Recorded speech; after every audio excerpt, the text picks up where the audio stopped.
capítulo de número 37.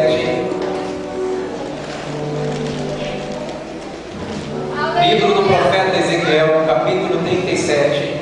Grande Deus, aleluia, Jesus. Versículos de número 1 e as sequências. Confesso aos irmãos que eu tinha uma palavra em mente. Eu tinha planejado pregar uma mensagem aqui esta noite. Mas durante a tarde, o Senhor me deu uma revelação que eu não posso ser egoísta. Eu tenho que compartilhar com vocês. Na verdade, a direção geral deste culto não é minha, não é do pastor Eloy, não é de nenhum dos pastores aqui presentes, mas a direção geral deste culto é do Espírito Santo. Então, independente do que aconteça, eu sei que quando Deus está na direção, tudo dá certo. Amém? Louvado seja Deus. Livro do profeta Ezequiel, capítulo de número 37, versículo de número 1 e as sequências da chave de amém? Amém. Diz assim a palavra de Deus: Veio sobre mim a mão do Senhor, e o Senhor me levou em espírito, e me pôs no meio de um vale que estava cheio de ossos, e me fez andar ao redor deles, e eis que eram muito numerosos sobre a face do vale, e estavam sequíssimos. E me disse: Filho do homem, poderão viver estes ossos? E eu disse: Senhor Jeová, tu o sabes. Então me disse: Profetiza sobre estes ossos, e diz-lhes: Ossos secos, ouvi a palavra do Senhor.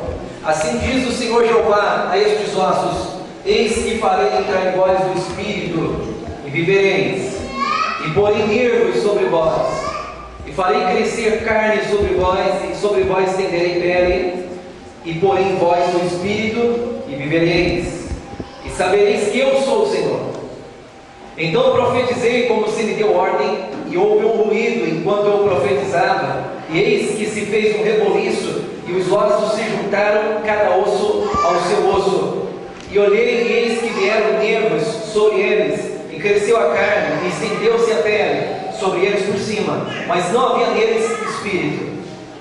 Ele me disse: Profetiza ao Espírito, profetiza ao Filho do Homem, e dize ao Espírito: Assim diz o Senhor Jeová: Vem dos quatro ventos, ó Espírito, e assopra sobre os mortos para que vivam. E profetizei como ele me deu ordem. Então o Espírito entrou neles, e viveram, e se puseram em pé um exército grande em extremo. E você diz amém? Amém. Pode se assentar, querido. Amém. Todos se aceitam. Louvado seja o nome do Senhor. Vai aplaudir o Senhor, vai glorificar a Deus.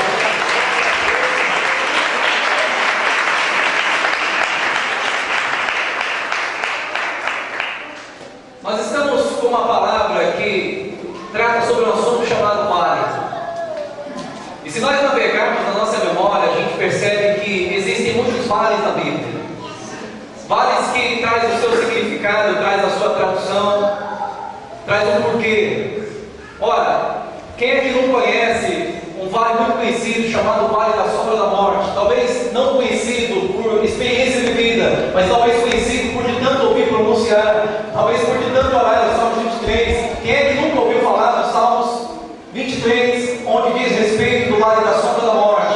O Vale da Sombra da Morte é aquele vale onde se revela um momento crítico na vida, um momento talvez insuperável, talvez um momento que não tem como reparar, um momento, querido, que a gente fica a imaginar como seria, talvez se acontecesse de uma outra forma, como Marta e Maria, quando se depararam com o Vale da Sombra da Morte, elas olharam para o Senhor Jesus e perguntaram: se o Senhor estivesse aqui, meu irmão não teria morrido, porque sempre no Vale da Sombra da Morte, a gente para refletir na vida, e um pouquinho melhor na vida, e a gente para raciocinar e dizer assim: meu Deus, como é que seria se acontecesse de uma outra forma? No Vale da Sombra da Morte, muitas vezes bate um remorso no coração. De repente bate o desejo de querer voltar atrás, de querer ficar mais com as pessoas que talvez se foram. Este é o Vale da Sombra da Morte, que apresenta um momento crítico. A minha Bíblia chega a dizer sobre o Vale de Inom. O Vale de Inom é aquele vale onde Jesus pegou como comparação para declarar o inferno. O Vale de Inom era um lugar onde se matavam as pessoas que não cumpriam a lei. As pessoas morriam queimadas. Inclusive havia um fogo aceso por enxofre, e esse fogo nunca apagava. E Jesus usou este vale como parábola e disse assim: haverá um momento de castigo para os ímpios, e este momento é um momento eterno, é um castigo eterno. E lá neste castigo é um lugar onde o fogo nunca apaga, pegando o vale de Elon para comparar, e onde o bicho nunca morre, porque todas as pessoas, quando estão sendo queimadas, é normal o seu corpo ser desfigurado e a pessoa virar um bicho.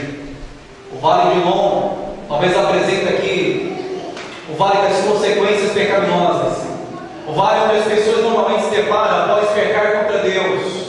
Este é o vale de Elon. Quem é também que nunca conheceu ou nunca ouviu falar do vale do Meguido?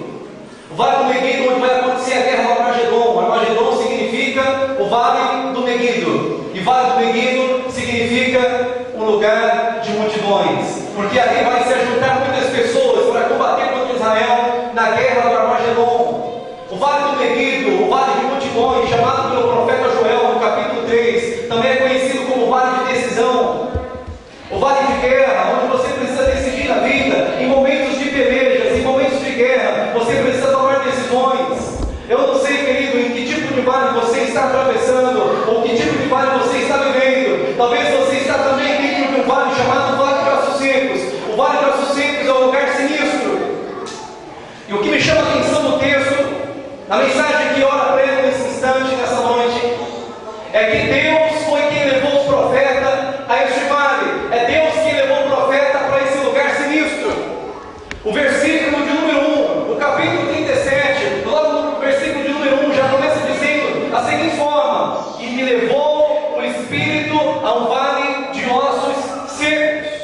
Não foi Ezequiel que por curiosidade quis visitar o vale de ossos secos. Não foi Ezequiel que por vontade própria foi até o vale de ossos secos, mas foi o Espírito de Deus que o levou a um lugar sinistro.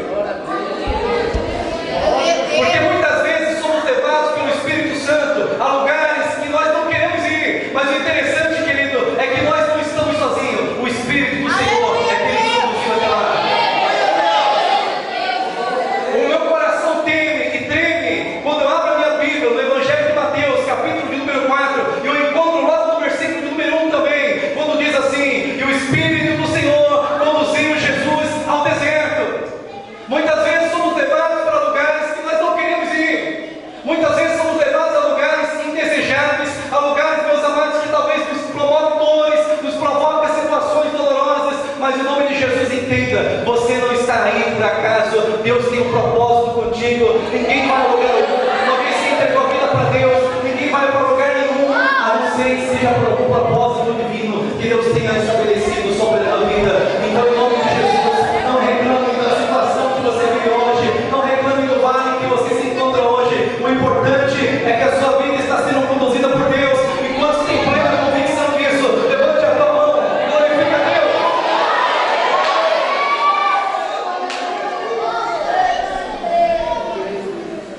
Talvez Ezequiel diz: mas meu Deus, eu não quero ir para lá, eu tenho medo.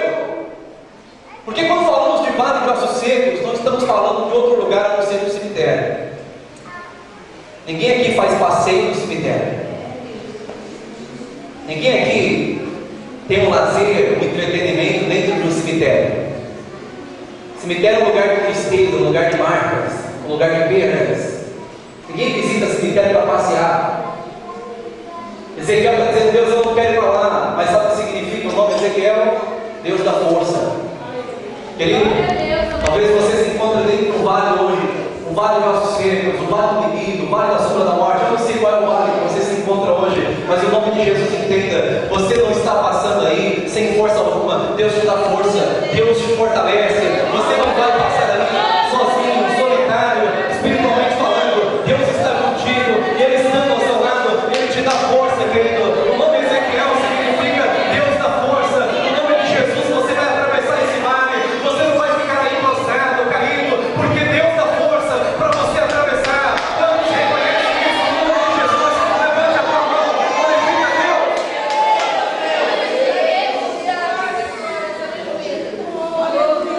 E às vezes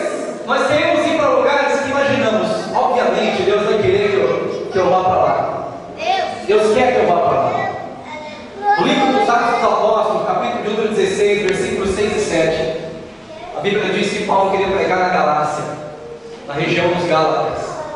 Mas a Bíblia é clara em dizer no versículo 6: o Espírito do Senhor lhe impediu. Paulo quis pregar a palavra, o Espírito Santo lhe impediu. Isso me chama muita atenção, porque nem sempre os lugares que eu penso que é da vontade de Deus de eu estar, significa que de fato seja da vontade de Deus de eu estar.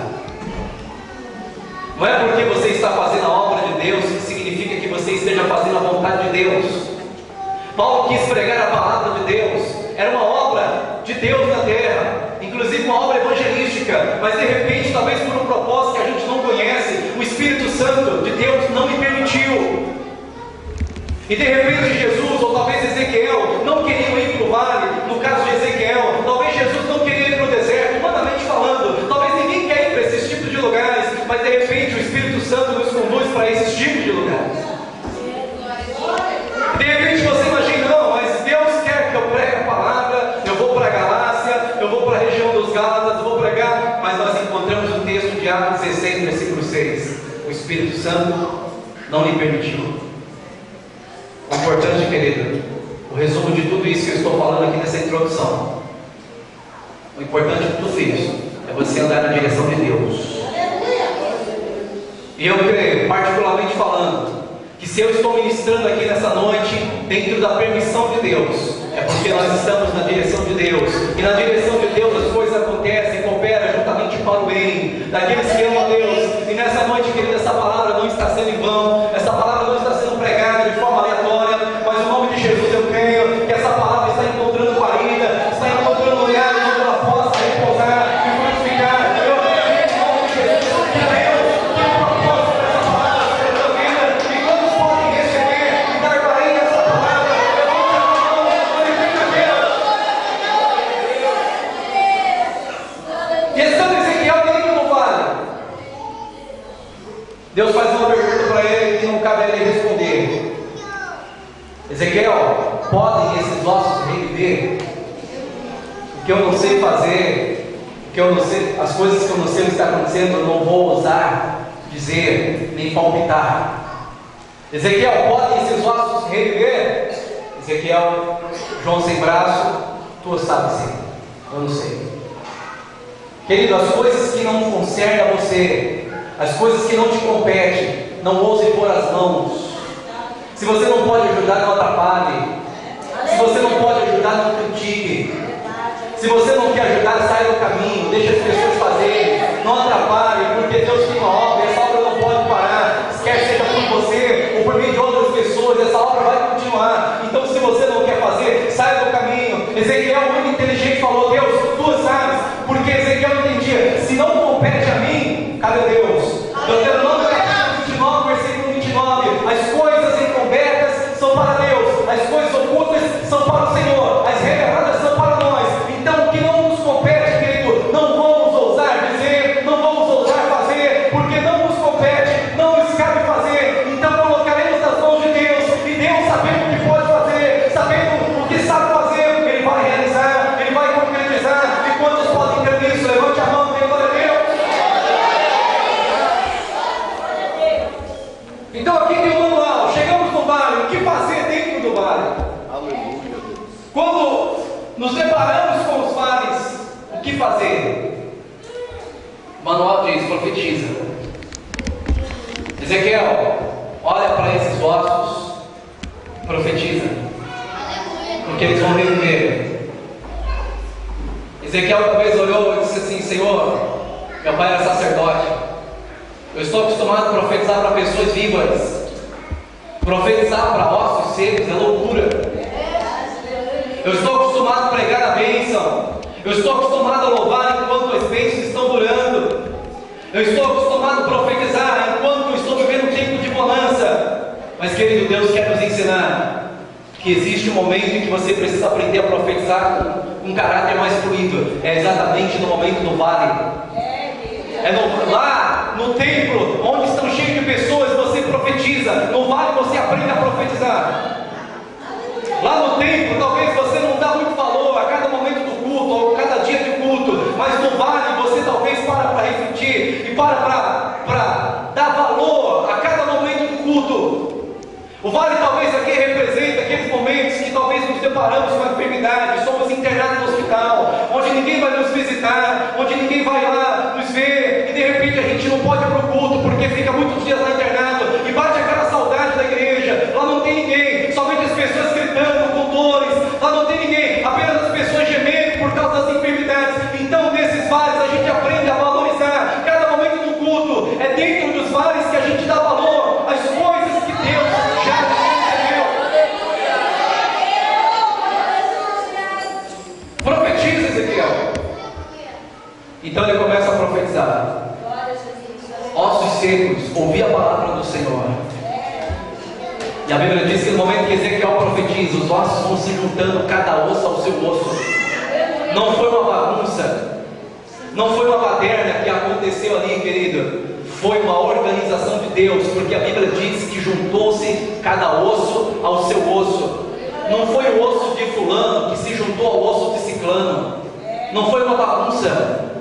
Foi cada osso ao seu osso, até o menor osso que tem aqui dentro do ouvido, chamado stapes, que pesa aproximadamente de 3 a 4 miligramas, que tem aproximadamente de 3 a 4 centímetros, até esse pequeno osso chamado stapes, aqui dentro do ouvido, voltou ao seu devido corpo, à sua devida forma esquelética, porque Deus não é um Deus de bagunça. E outra palavra profética eu tenho para a tua vida: tudo que é teu vai voltar para as tuas mãos, no nome de Jesus.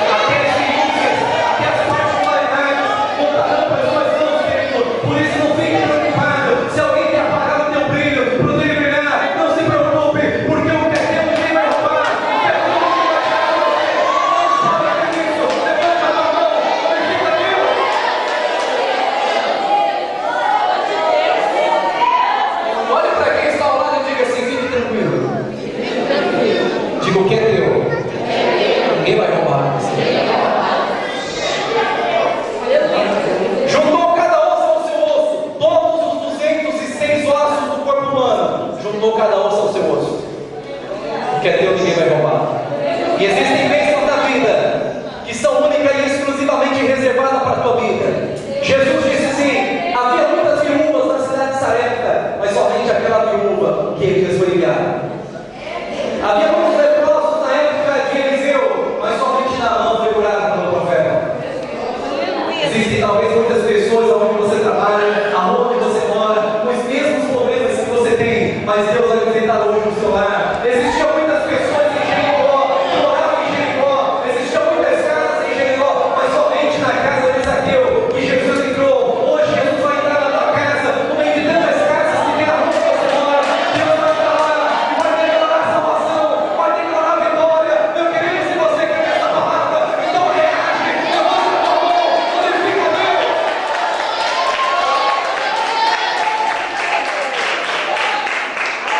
Aleluia, Jesus. Glória a Deus. Aleluia. Verdade, Jesus. Mas não para por aí. Aleluia, Pai. Você ficaria satisfeito com isso Santo que é o teu nome, ouviu? Senhor. Aleluia. Mas não para por Glória a aí. Deus. Ezequiel continuou profetizando. Aleluia. E ele diz: nasce carne sobre os ossos, estendeu carne, e estendeu os pés.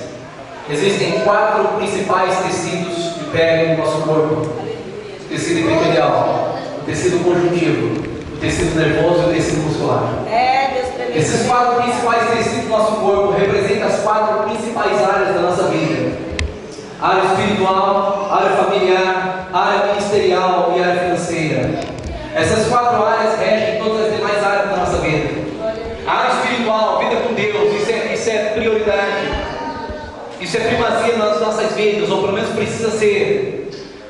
Como diz a lei: amarás o Senhor teu Deus com toda a tua força, com todo o teu entendimento e com toda a sua alma.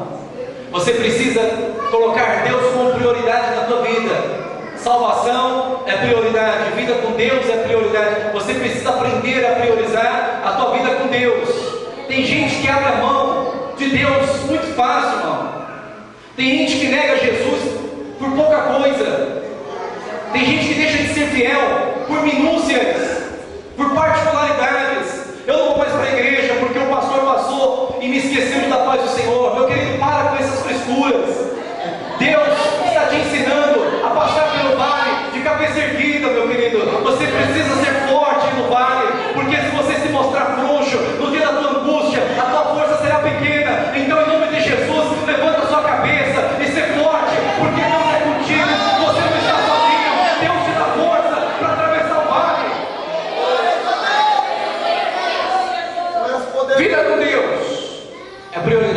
Na sequência, vida familiar.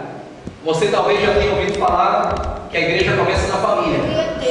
Então, segundo lugar, a tua família, a tua casa. A igreja não é enquanto estamos aqui, a igreja é enquanto estamos em casa. Aqui é apenas uma reunião solene. A igreja começa dentro do seu próprio lar. É lá onde você tem vida com Deus, praticada. É lá onde você tem um caráter praticado, um bom caráter. É lá onde você mostra a sua vida de cristão com um caráter e um bom caráter. Vida familiar é a segunda área principal das nossas vidas.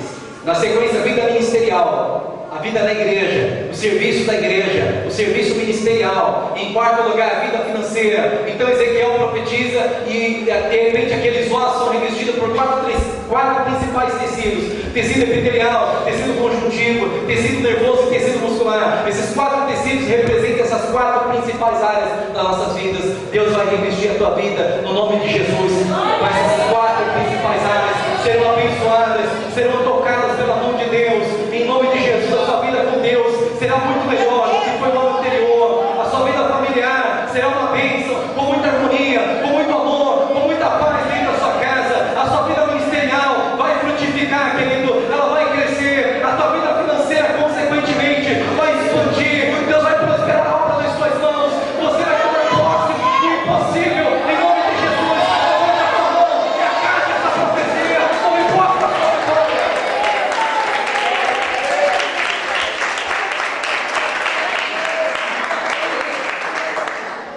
Aleluia. Mas não pode parar por aí, porque só se juntaram cada osso ao seu osso. Grande Deus. O corpo estava revestido de carne e pele, mas eram apenas cadáveres, eram apenas defuntos, pessoas sem espírito, sem fôlego de vida. A essência da vida não estava sobre aquela multidão de pessoas. Então Deus disse: Ezequiel, até aí tudo bem, mas tem muito mais.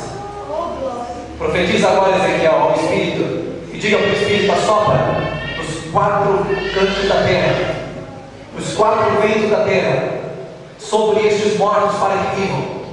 E Ezequiel profetizou como se deu ordem, e a Bíblia diz que o Espírito veio como vento e entrou sobre aqueles mortos. E a Bíblia diz no versículo de número 10, no capítulo 37 de Ezequiel, que se tornou um exército grande em extremo. O essencial entrou naqueles corpos. O Espírito, que é aquele Espírito de vida, fôlego de vida, mas é um figurativo do Espírito Santo. O Espírito Santo, o Espírito de vida, entrou sobre aqueles mortos e eles reviveram, porque o Espírito é a essência de todo o corpo, querido. E no nome de Jesus eu quero profetizar para a tua vida que a essência de Deus, o Espírito Santo, descerá hoje sobre esta igreja, descerá hoje sobre a tua vida. Em nome de Jesus, Deus vai renovar pessoas, Deus vai ressuscitar aqueles que estão mortos espiritualmente. Deus vai reerguer você, Deus vai levantar você novamente. Você vai receber essa palavra, ao mesmo tempo vai receber o Espírito Santo, porque Deus está trazendo hoje um avivamento genuíno através da sua palavra. Se você crê, levante a tua mão, receba a glória, receba a presença do Espírito Santo de Deus, receba a glória de Deus que está inundando esse lugar.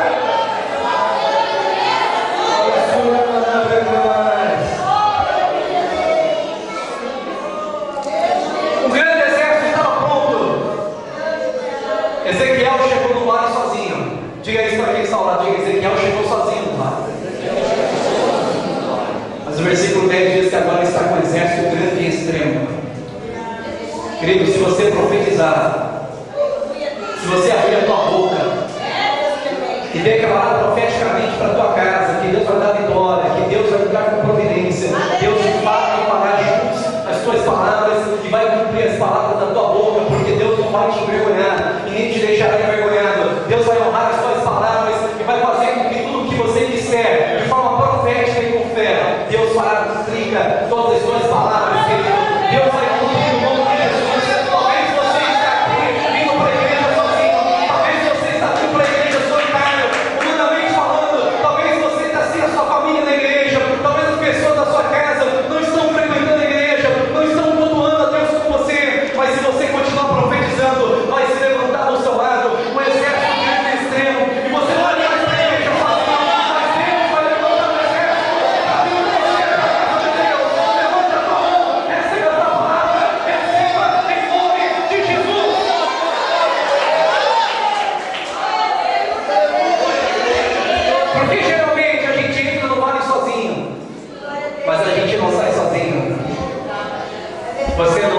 sair daí sozinho. Você entra com Deus, apenas com Deus, porque Deus dá força. Mas você não vai sair apenas com Deus. Deus vai te dar o dom de influenciar vidas. Deus vai te dar o dom de envolver pessoas, de influenciar, de convencer, de persuadir. Em nome de Jesus, Deus vai te usar para persuadir a muitos. Em nome de Jesus, você vai levantar um grande exército nessa terra, um grande exército no meu reino, um grande exército. Pelo menos cada uma pessoa aqui vai levantar no mínimo 10 pessoas, pelo menos 10 pessoas, e nós vamos ter um grande exército aqui até o fim de 2013, porque esta é a palavra profética de Deus para a vida verdadeira. Se você quer isso, levante a sua mão e glorifique a Deus.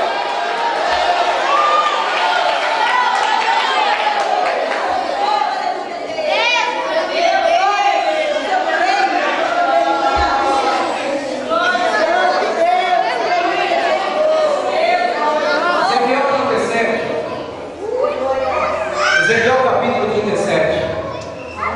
Esse texto profético se cumpriu no ano de 1939, quando a Alemanha, na liderança de Adolf Hitler, matou cerca, ou pelo menos mais de 100 mil judeus. Enquanto matava ou juntava os judeus num canto que poderíamos denominar de vale. E aqueles ossos, conforme ia se decompondo, conforme ia se deteriorando, ia ficando apenas os ossos. Então você calcula mais de 100 mil judeus, cada corpo humano contendo 206 ossos. É, Jesus. Aí você calcula quantos ossos tinham naquele vale. Aleluia, glória a Deus. O texto diz que havia muitos ossos, e eram muitíssimos, sobre o vale. No ano de 1939, esse texto aconteceu. Essa palavra profética se cumpriu. Mas a profecia não para por aí. A profecia não diz apenas que teríamos um vale de ossos secos, mas que deste vale Deus iria trazer um avivamento, uma restauração, e Ele iria trazer uma ressurreição tamanha, nunca jamais vista, que aquele vale de ossos secos iria novamente ressurgir como seres humanos, como pessoas, iria voltar à vida. No ano de 1948, um cientista inventou a pólvora, e ele quis negociar com os ingleses, porque os ingleses nessa época governavam uma parte de Israel, uma parte árabe e outra parte os ingleses que governavam. Os ingleses se interessaram pela pólvora, mas de repente o cientista fez um acordo com eles. Tudo bem, eu forneço a pólvora para vocês, mas com uma condição: se vocês fazerem com que Israel novamente volte a ser Estado, volte a ser país, porque até então todo Israel, ou todos os judeus, estavam dispersos por todo o mundo, por todos os países da terra. Mas quando esse cientista propôs para os ingleses essa proposta, os ingleses abraçaram e aceitaram. E os ingleses, juntamente com a ONU, com a Organização das Nações Unidas, se juntaram, fizeram uma reunião e chegaram à conclusão: vamos fazer com que Israel novamente volte a ser um país. Então se cumpriu Ezequiel 37. De repente todos os judeus voltaram com um grande exército para a sua devida terra, para a sua terra de possessão. Também se cumpriu o livro do profeta Isaías, onde Deus diz: poderia nascer uma nação num só dia. Deus fez isso acontecer. No ano de 1948, a palavra profética de Ezequiel 37, ela se cumpriu.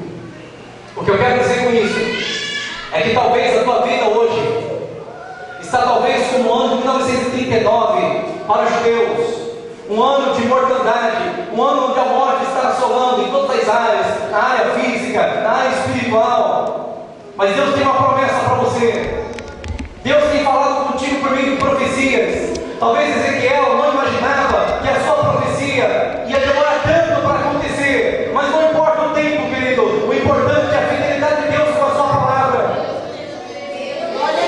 Mas de repente passou-se os anos, e no ano de 1948, Israel volta a ser um país conforme a de Ezequiel 37. No nome de Jesus eu quero declarar para a tua vida profeticamente que esse ano pode ser um ano como 1948 para Israel, um ano onde Deus vai restituir tudo na sua vida, um ano onde Deus vai resgatar tudo que você perdeu.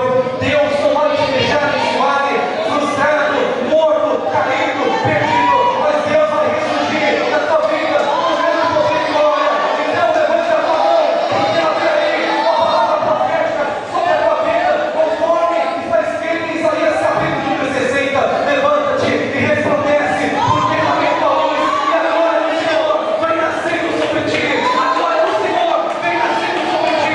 Se você crê que essa palavra é para você, se coloca de pé, receba essa palavra em nome de Jesus de Nazaré. Olha para o teu Senhor, olha para o teu Senhor.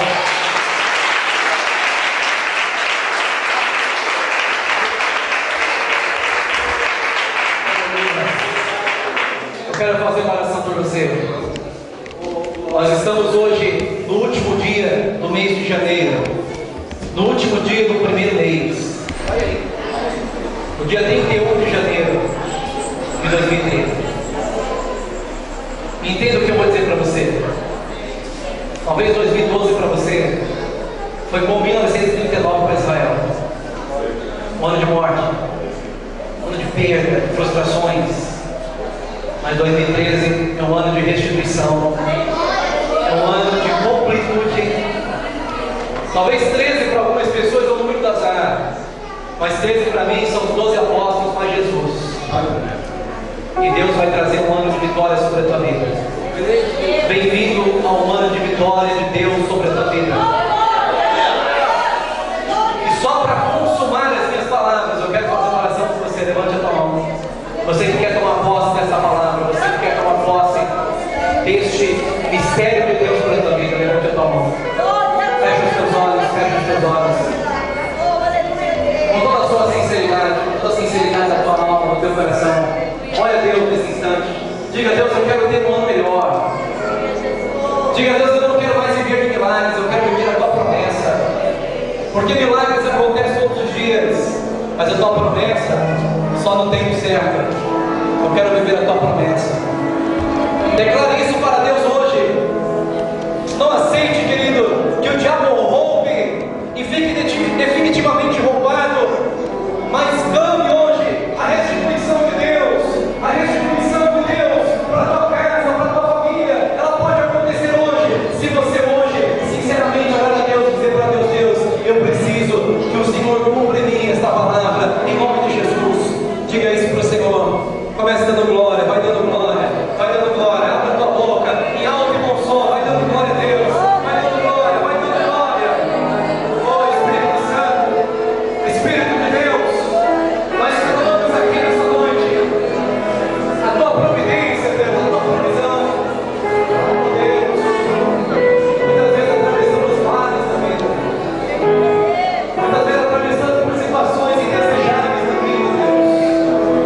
Situações que nós não queríamos passar, mas passamos, ou estamos passando.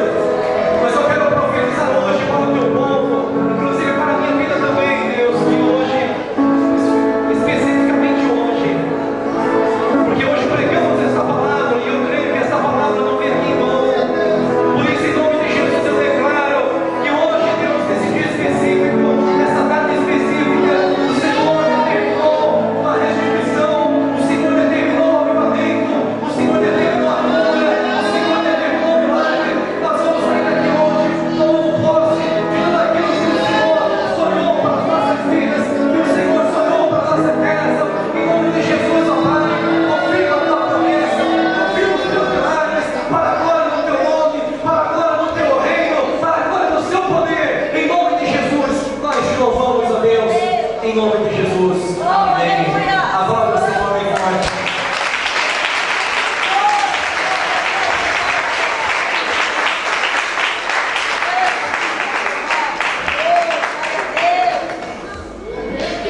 Oh, aleluia, Senhor. Aleluia, Jesus.